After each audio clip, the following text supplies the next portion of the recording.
I'm Wing Commander Chris Wright, Officer Commanding 12 Squadron. 12 Squadron is one of two RAF Typhoon squadrons who've deployed here to Dhofar Air Base in Oman for exercise Magic Carpet 21.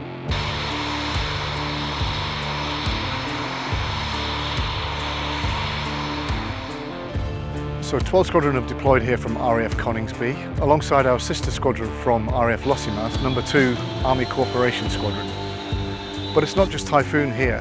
We also have Voyager deployed, providing air-to-air refueling capability, joint terminal attack controllers out on the ground who are coordinating air-to-surface fires with the live weapons that we're delivering. And then here at Dhofar we have all the host of trades and branches that come together to make this deployment.